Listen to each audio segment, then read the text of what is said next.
welcome to What's On at Cineworld Cinemas. I am Luke and this is Ollie Davis, and here's what's coming up on today's show. We're going to give our reactions to watching The Matrix Resurrections trailer. We'll go through the latest releases this week, including Malignant and Cop Shop. We've got an interview with Gerard Butler and Alexis Louder. And we've got a great unlimited card offer that we can't wait to tell you about. I mean, it's frickin' 2 o'clock. Should we just watch it? Should we just watch it now? Oh my God. Oh my God. Oh my God. Oh God. Oh my God. Oh my God. We're actually on a premiere. It's actually happening. Put it up here. It's starting. 5, 4, 3, 2, 1. Well, that looks fake. That looks like Sims. You seem particularly triggered right now. Can you tell me what happened? Black Cat is the deja vu. Am I crazy? It's John Wick. We don't use that word in here. Neil Patrick Harris. So, Neo doesn't remember? It was a dream.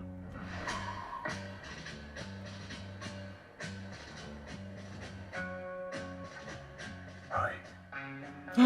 Carrie-Anne Moss? He's just met Carrie-Anne Moss. They look like they remember each other. Have we met? Taking blue pills. This is the classic down the rabbit hole song Yes. that every film like this uses. Yeah. Doesn't have that Matrix look, like there's not the green tinge. Also, it's not 1999 anymore. He's taking nothing but blue pills. Are you finally recognizing it's not the 90s? Uh-oh, he's actually... Oh, something's glitching. Time to fly. Yeah, he's gonna take a red pill. If you want the truth, Neo, you're going to have to follow me. It is so anime. Yeah. The only thing that matters to you is still here. I know it's why you're still fighting and why you will never give up. It's not like the first one. You don't know me. No? Oh! This Christmas? Yeah. What? Yeah, he's almost out this year. This is the first trailer. It's 3 months away.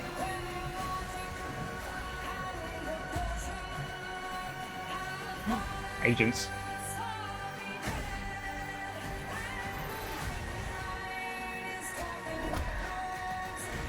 That's pretty cool. There was a little shot of the real world there.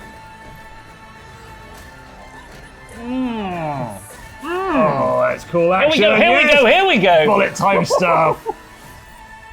Oh, yes. Stopping He's bullets. stopping all the bullets.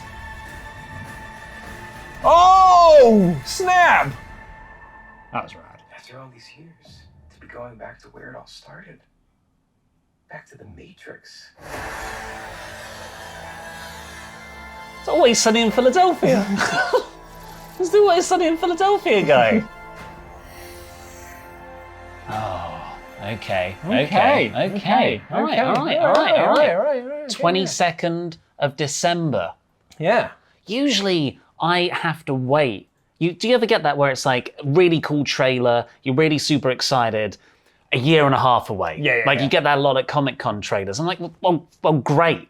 Now I'll just sit here really horny. Yeah. What am I going to do with myself? Waiting for 18 months before I find out what any of that actually means. Because we don't have to wait till like that long to work out what... That's months away. So, right, let's kind of recap literally what we just saw. Okay, there was Doc Ock in it.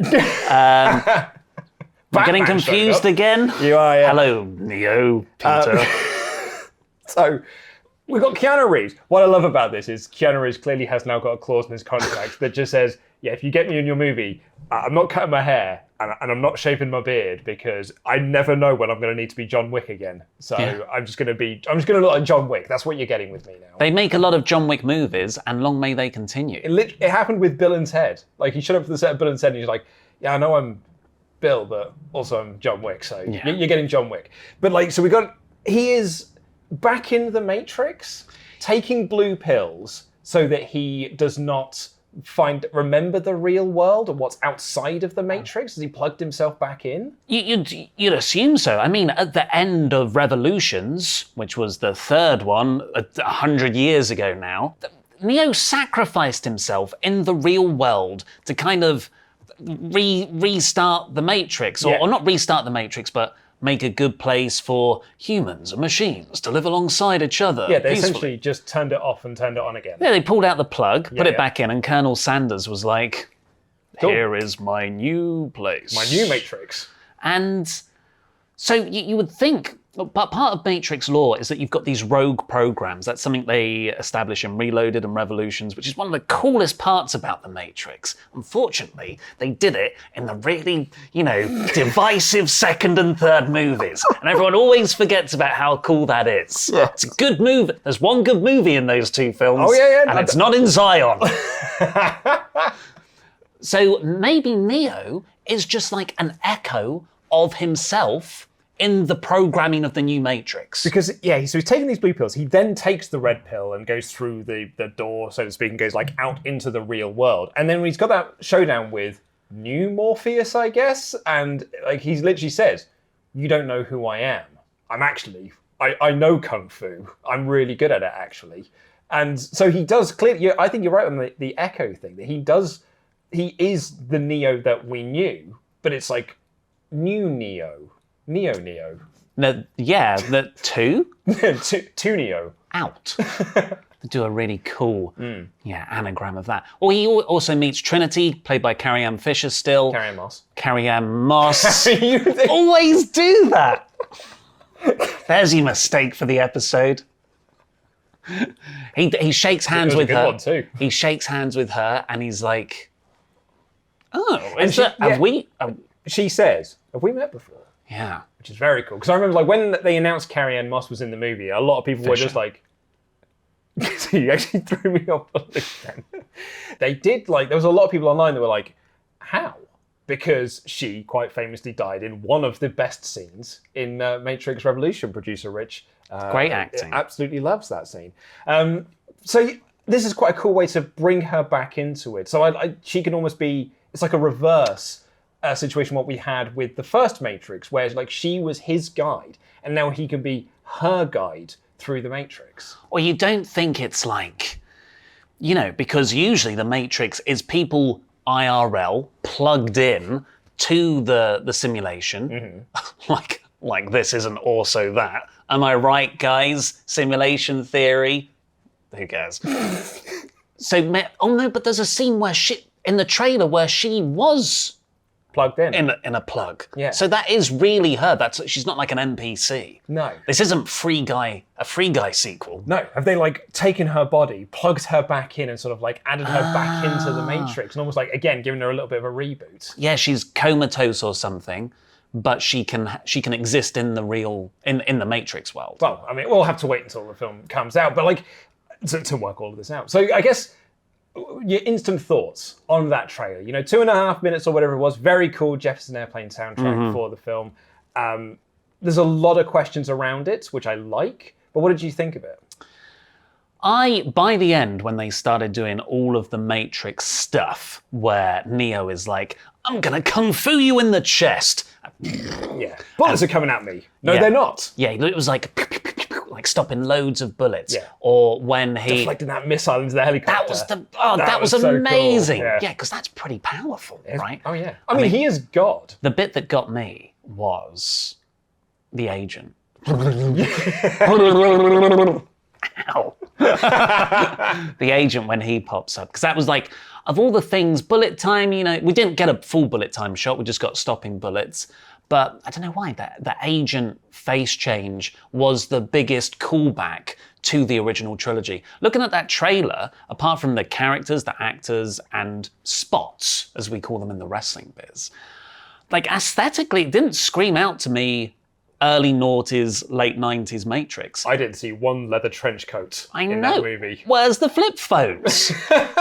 Maybe they're all the Yeah. You know, they're trying to bring him back. No one has put a green filter. Actually, maybe someone... There was no green. Maybe that'll be the big YouTube edit, is people putting green filters over the whole thing to make it feel like it's the original film again. So this isn't them going back to shortly after Revolutions in like our 2005 time. This is a film made for today, I suppose. Like at the start, we both said, well, that doesn't look real. That doesn't look like what we remember the Matrix or the Zion world. It looked kind of like when you get those 3D planning projects for a new build.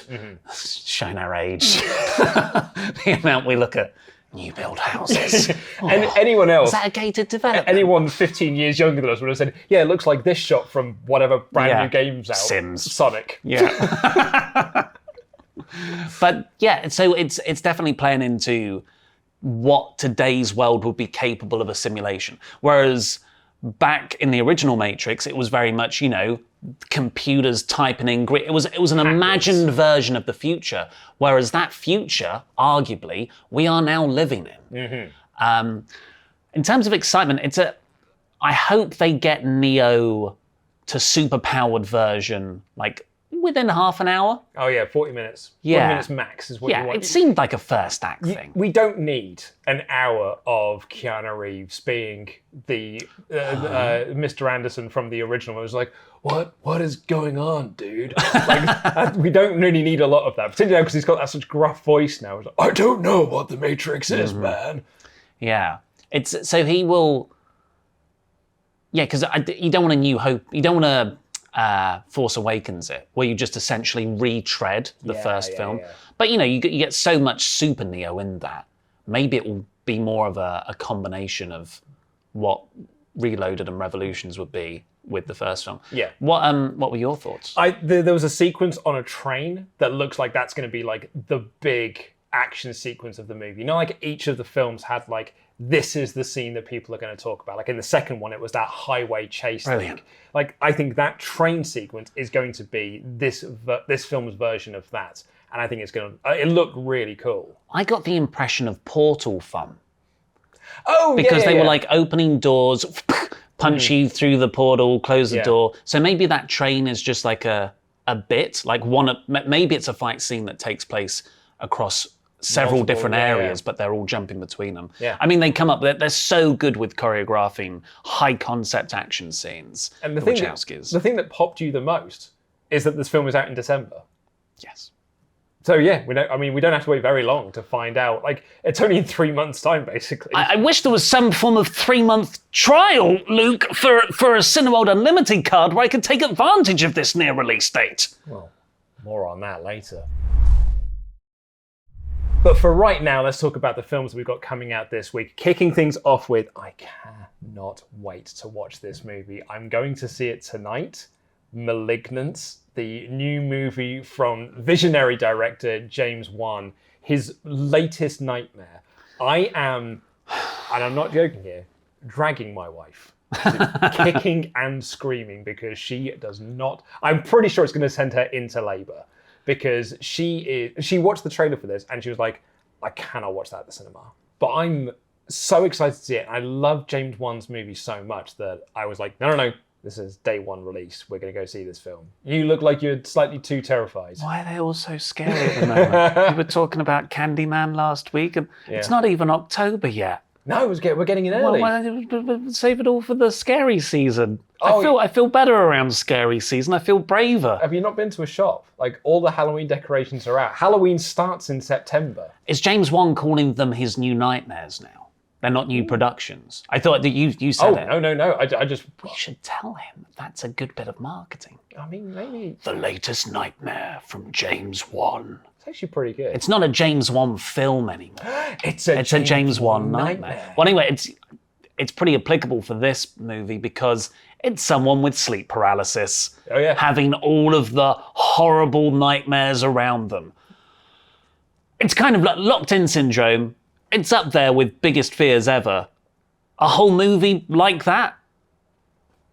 So what you're saying is you're not going to be checking this film out tonight. If I'm brave. But if I'm you're a big brave boy. If you're not a big brave boy, what are you going to check out instead? Cop Shop. Yeah, I thought you might pick one. Tell us about Cop Shop. Cop Shop is Gerard Butler. Is that good? I mean, which Gerard Butler are you trying to do? I mean, they're all the same accent. It's like Ray Winston, right? Ray Winston doing Russian. I only told you to blow the bloody Vodka off. But Cop Shop is, I can't remember which one of them, but one character is trying to escape a hitman, so he gets himself locked up and he's in the cell. And the other, so either Gerard Butler or Frank Grillo, whoever plays the hitman of this dynamic, he's going after him and he gets himself also locked up in the prison. So now they're just like, that is like sort of Assault on Precinct 13, Die Hard. It's like action film plus closed off location. Yeah. Love it. Directed by Joe Carnahan. I'm looking forward to this. I'm not going to be able to see it tonight because I've picked, Malignant is my pick of the week, but this is something I'm going to check out. Like Dan Layton, we've got an interview. Dan Layton speaks with Gerard Butler a bit later on, which we're going to get to very shortly. And he was like raving about it. He really, really enjoyed it. The other film that you can go check out this week is Respect, which, why don't you tell us a little bit about that one? Well, it's a Aretha Franklin biopic starring as Aretha Franklin, the ex-Mrs. David Otunga. WWE superstar David Otunga, still with the company. Haven't seen him for years. Such a niche audience. Yeah, well, you know, they used to be married, they're not anymore, and now she's leading a Hollywood biopic movie. I always like a biopic movie. Yes. And Aretha Franklin has got such an interesting story, and Jennifer Hudson's amazing. So I think this is going to be, really, really great.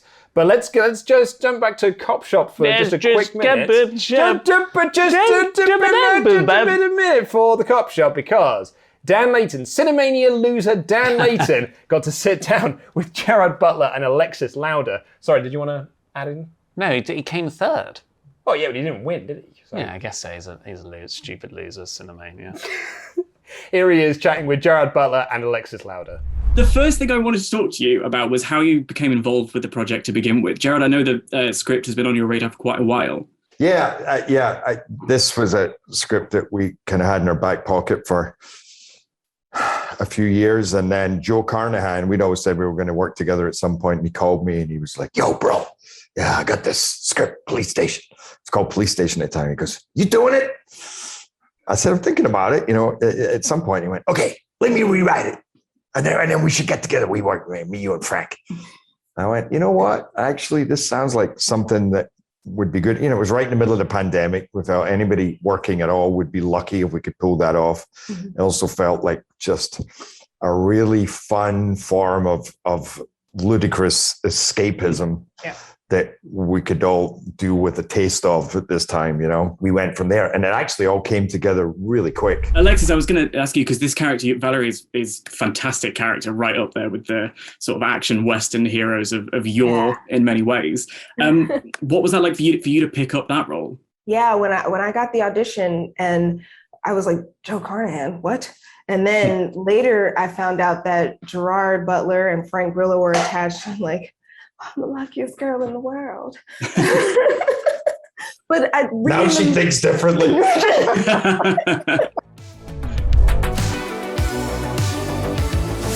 But there's a bunch of other movies that you can check out if you didn't get to see them last week, including Shang-Chi and the Legend of the Ten Rings, Candyman, Free Guy, the Paw Patrol movie, Snake Eyes, G.I. Joe Origins, and Jungle Cruise. I'm going to assume Cop Shop is your pick of the week. Yeah, I'd probably go Cop Shop, but you know, it's still out there in cinemas. We recommended it so much last week. I cannot recommend enough. Paw Patrol, guys. Go get your tickets now. It's something special. I have been doing podcasts with you for a decade, and you still fool me with that sort of caper, and I don't know how you Capers? Is that what we have here? Jokes and japes. Jokes, japes, capers. Yes, obviously Shang-Chi is the pick, but I love Free Guy as well.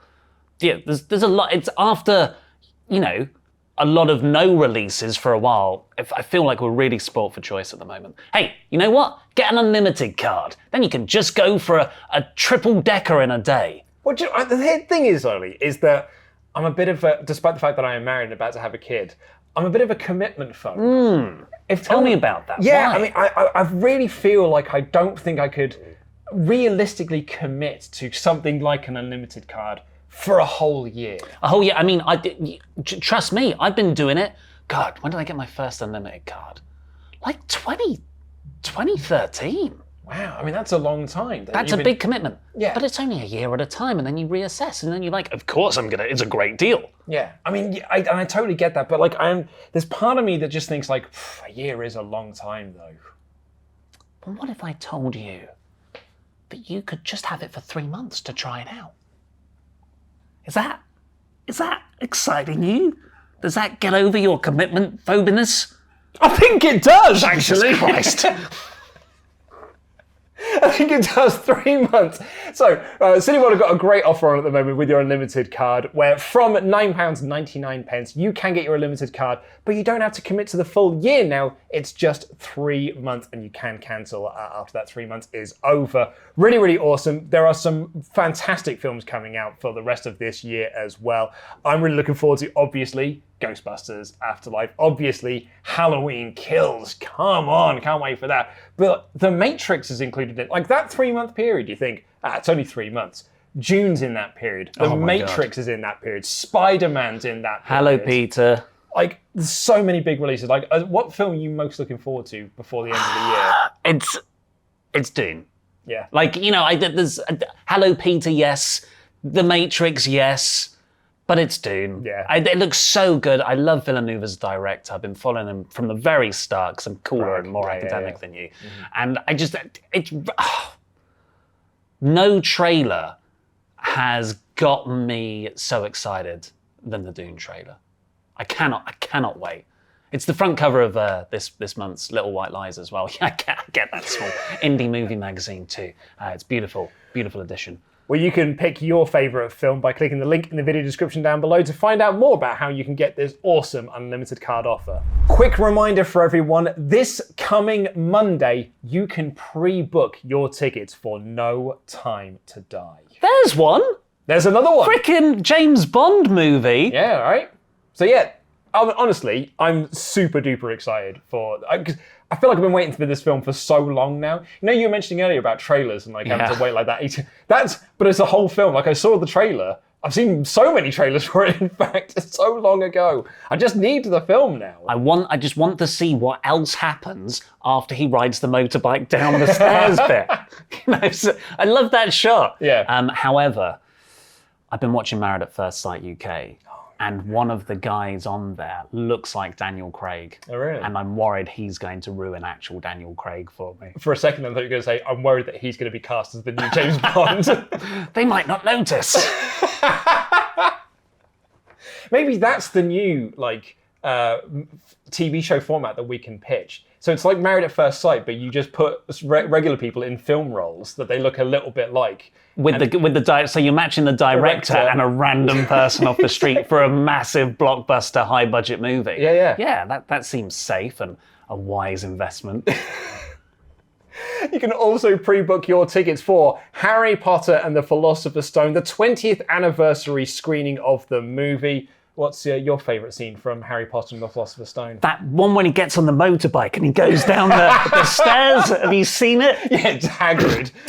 I love it all. Yeah, obviously all the opening stuff when Harry's first starting to find out who he really is, all the invitations bursting out everywhere. We've actually got a Harry Potter super fan off camera. What's your favourite scene from Philosopher's Stone? Probably when they meet Hermione for the first time. When they meet Hermione for the first time. He was crying as he said that. He was, just recounting it. Yeah. Andy Datson, that was.